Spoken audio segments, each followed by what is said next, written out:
擦り傷だらけの昨日を繰り返して僕らは開く希望の明日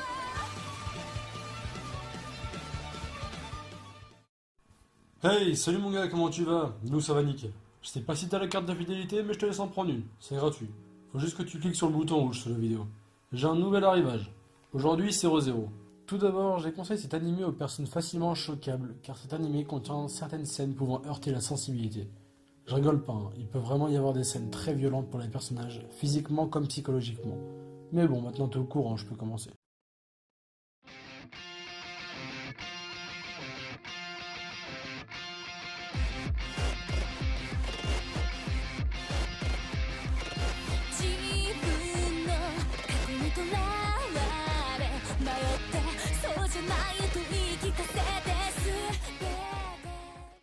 Le manga est écrit par Tape Nagatsuki, édité par Media Factory et animé par la White Fox, ayant animé des mangas comme Steins Gate, mais encore Goblin Slayer que vous pouvez retrouver sur notre chaîne. L'animé est terminé, bien que terminé plutôt brutalement.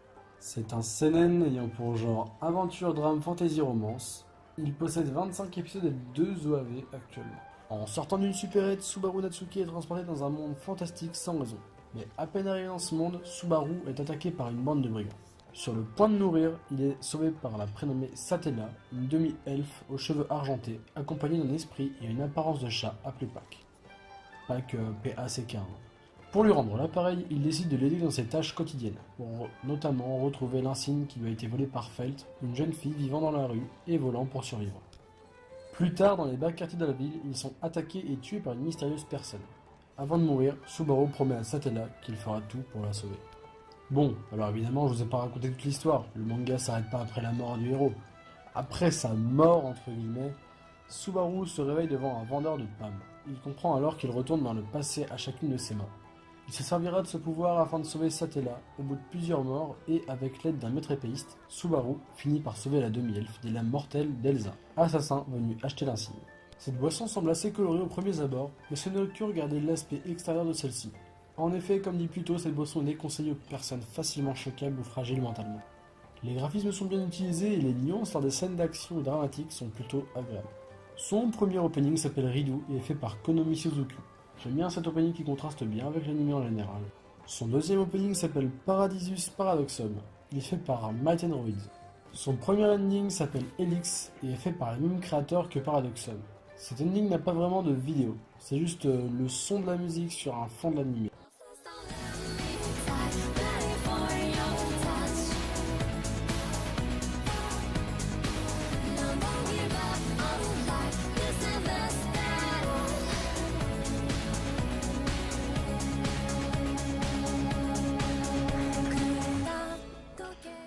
Quant au deuxième ending, je ne l'aime pas trop. Il est plutôt lent, bien que chanté par une seiyuu que j'apprécie qui est Rie Takahashi, ayant prêté sa voix à Megumin dans Konosuba.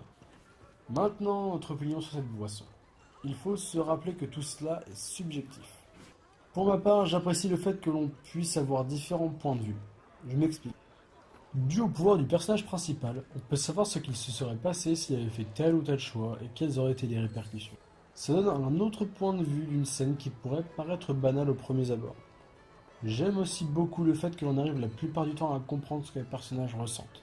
On peut comprendre les personnages secondaires dans ce qu'ils font ou peuvent dire, mais aussi et surtout le personnage principal. Mais la chose la plus marquante pour moi est le fait que le personnage se prend des claques monumentales et arrive la plupart du temps à rester souriant et ne faire comme si de rien ne s'était passé. Il verra des visions quelquefois atroces et pourra faire l'impasse dessus en se réveillant. C'est un côté vraiment très glauque et psychologique que j'ai personnellement beaucoup aimé. Mais dans ce que je n'ai pas trop aimé, on peut remettre le fait que le personnage principal a souvent des réactions incompréhensibles ou enfantines. Des attitudes de gamin qui quelquefois mettent juste mal à l'aise. Je citerai le passage de Subaru au palais qui était vraiment un condensé de gêne pour moi. Je débute dans les dégustations donc soyez indulgents. Je m'excuse d'avance si j'ai fait des erreurs ou autres. Si c'est le cas, dites-le moi dans les commentaires, ça me permettrait de m'améliorer. Dans tous les cas, j'espère que cette dégustation t'a plu. Si c'est le cas, tu peux aussi nous laisser un commentaire ou un petit pouce en l'air afin d'avoir plus de visibilité. Je te mets aussi le lien du produit dans la description afin que tu puisses te faire ton propre avis. Bon allez, il est temps pour nous de fermer. À la prochaine, reviens quand tu veux.